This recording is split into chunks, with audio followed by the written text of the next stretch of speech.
Welcome to I-24 News Defense Magazine. I'm Alon Ben David with your weekly review of security, intelligence, and strategic affairs. In this edition, a special interview with Major-General Gershon HaCohen, GOC IDF Northern Corps, who served in the Israeli army over 4 decades. We'll also discuss the implications of a recent arms deals with Lebanon, and finally we'll explore a new unmanned naval vessel. Let's begin.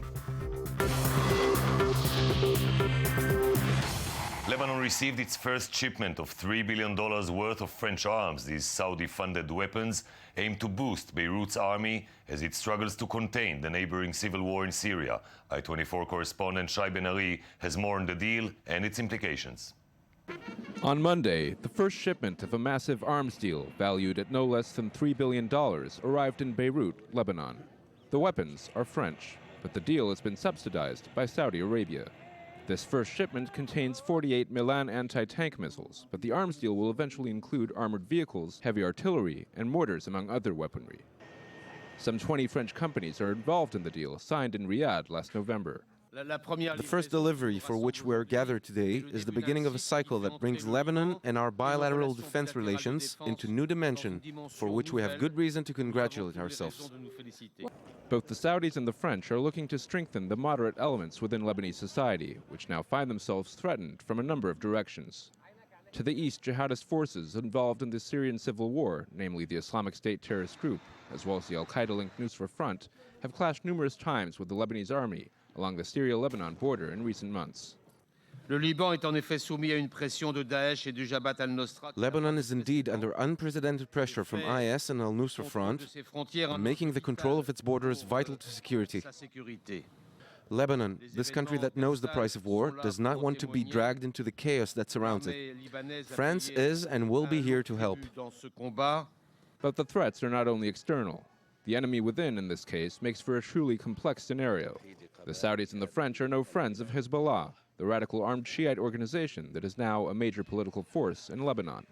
While much of the army is still dominated by Christians and Sunnis, the situation today is not as it was in the past, as cases of cooperation between Hezbollah militants and the Lebanese military have been noted.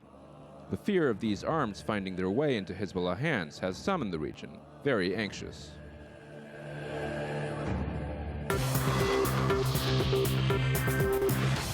Threats coming from the sea have always been a concern for the IDF. These concerns have increased since Hezbollah has been able to extend its naval reach and following last summer's Operation Protective Edge, whereas numerous attempts to infiltrate smugglers and weapons were thwarted by the IDF.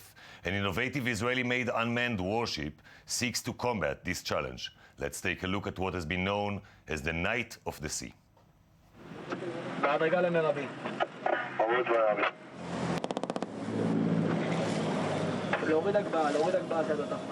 Only 8 months after Operation Protective Edge, the Palestinians are attempting to smuggle weapons by sea from Egypt's Sinai into Gaza.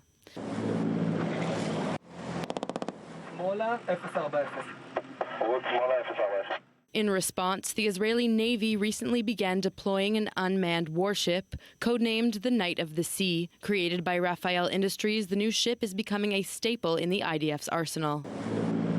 The unmanned ship is capable of shooting, amplifying sound, spraying water, and is able to observe its surroundings with top-of-the-line technologies, all without any people on board. Just last month, a smuggling attempt was thwarted. The IDF confiscated a Palestinian fishing boat which left Egypt and arrested 3 smugglers. For the sailors aboard the warship, situations like these are both sensitive and dangerous. Think of it as a scout gathering info, and at a certain stage knows how to respond and attack if necessary. This footage of the Dvorah ship sailing in close proximity to a Palestinian fishing boat shows how soldiers can be exposed to fire and booby traps. The Night of the Sea can be operated from shore or from another ship. It is also capable of detecting divers attempting to infiltrate Israel's maritime borders. The Gaza seashore, however, is not the only threat. Hezbollah has started to upgrade its marine forces significantly. The IDF is thus continuing to develop this new and advanced unmanned ship in order to protect the country from growing threats.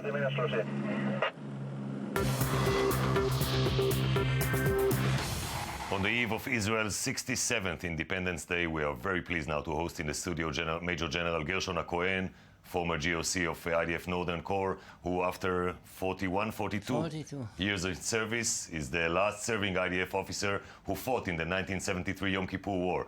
Over the years, General HaCohen led IDF forces in all fronts and was responsible for army training and education colleges. Most recently oversaw the disengagement from Gaza in 2005, a decade ago. And on the occasion of this special national holiday, there's no better figure, I think, to discuss the changes and challenges faced by the IDF and Israeli society in the coming years. Thank you very much for joining us. Thank you for inviting me. On the eve of this Independence Day, is there an existential threat against Israel? There is, but different. How It so? means existential threat can come in one form as we knew it in 1948, 1967, 1973, with a threat to be occupied and to get withdrawal, not withdrawal, a penetration Invasion of Syrian, Egyptians, and all these conventional military organizations that have been well equipped for that. So this is gone? This threat? I never said never again, but as we can realize now, we have good relationship with Egyptians, sharing interests. The situation with Syria, as everyone knows today, they are far away from being capable to lead conventional troops as they could have done just 4 years ago against the Golan Heights. And with Jordanian, we have a peace agreement. So what do you still consider as an existential threat? The threat like that is over, but it was just replaced as disease. That's By what? replaced by one disease to another threat of disease. And what are you talking about exactly? What is this existential threat which is not seen? I'll explain that. It means that there is a very creative trend that was made by Hezbollah and Hamas. They are not at all beginning even to think about keeping Air Force to engage with the Israeli superiority of Air Force, but they can bring an Israeli anxiety to create it just by the capability with more than 100,000 rockets to attack Israeli centers, Israeli infrastructure, without Air Force. So it's a threat on the Israeli consciousness, but is it a No, physical it is threat? also that a is physical really... threat because the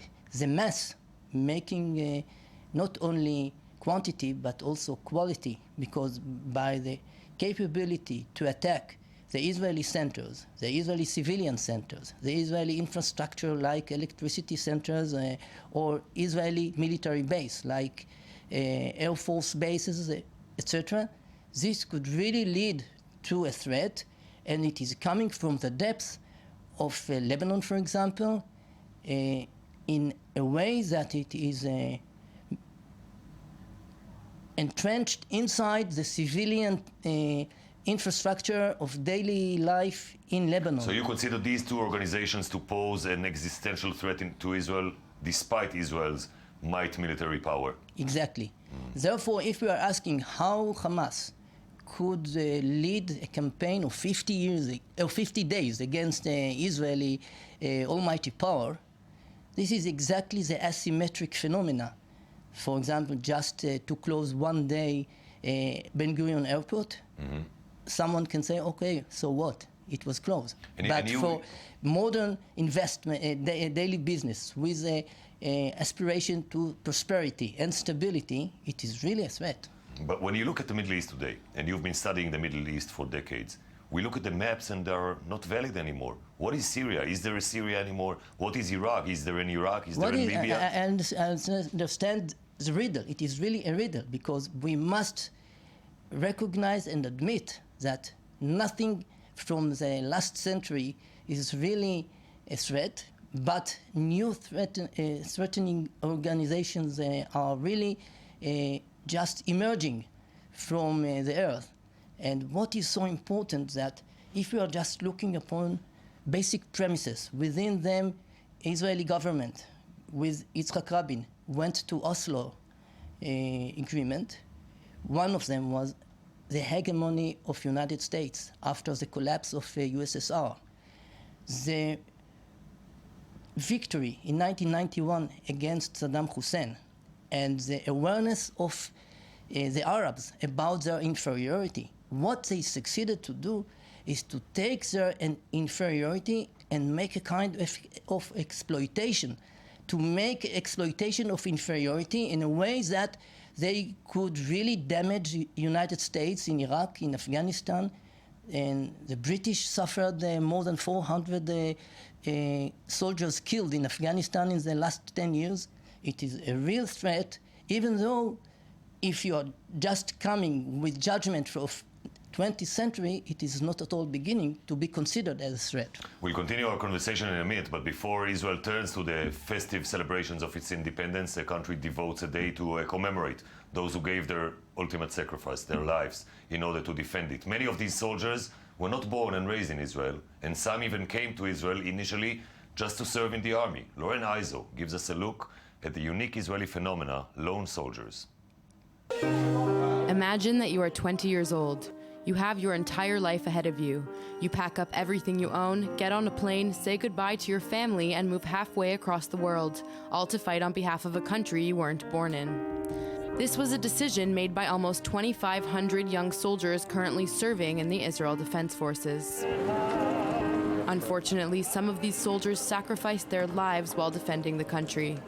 On July 23, 2014, more than 30,000 attended the funeral of Max Steinberg. The 24-year-old lone soldier was one of the 64 soldiers killed during last summer's Operation Protective Edge. As we stand here today saying farewell to Max Steinberg, we must ask, what could motivate a young American to leave the comforts and security of a loving home? Look at this loving family with a more familiar future ahead of him, to move to a land where he had no family, no friends, could not speak the language, was in greater danger, and had an uncertain future.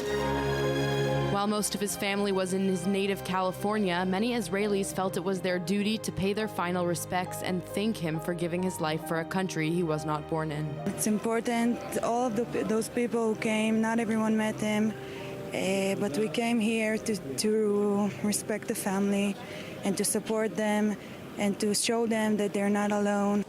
The same week, another lone soldier lost his life. 21-year-old Sean Carmeli may have been born and raised in Texas, but more than 20,000 Israelis waited in heavy traffic to attend his funeral and show his family that his service was appreciated and that he was among friends. מרגישה שאני חייבת להיות מחוברת ולהיות חלק. הוא לא חייל בודד, הוא חייל של כולנו. The IDF says 1,600 of the lone soldiers that are currently serving are from the U.S., and 40% of lone soldiers serve in combat units on the front lines. While they are far away from their families, they are welcomed into Israeli society with open arms, and their sacrifices do not go unnoticed by the country they have chosen to risk their lives for. We have these brave heroes that come and made Aliyah and come to Israel just to serve this state.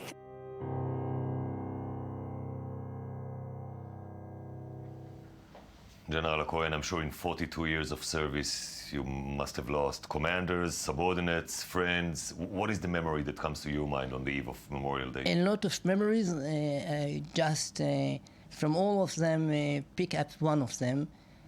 One that I didn't really succeeded to know him myself. I just heard about him.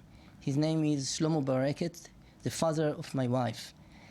He died he was killed in Lebanon, 1983, as a reservist. He was 48 years old, and he left 4 young girls and a widow that was a Holocaust survivor. It was a real disaster for them. So your kids didn't know their grandparents? No, they didn't know. And I learned something from my daughter. Now she is 10 years old. She told me yesterday that in class teachers told them about Yom Kippur War, and the children in the class said, my grandfather had the chance to fight in that war, and she said, my father fought in that war. And she told me something when she was 4 years old. She looked in the TV in this Memorial Day, and when they spoke about Lebanese war 1982, she asked me, did we, the Israelis, won this war or not? Your I answer? said, yes, we won it. And then she said, but the grandfather Shlomo died and he lose. And then she said, in a moment of revelation, I understand, she said, we won the war, Shlomo, grandfather, lose. And I hope we will not have to sacrifice much more. Thank We you are very all much, General wishing. HaCohen, for joining us. That's all we have time for today. Thank you for watching, and join us again next week with all the latest defense news. Have a safe night from Jaffa Port. Thank you very much.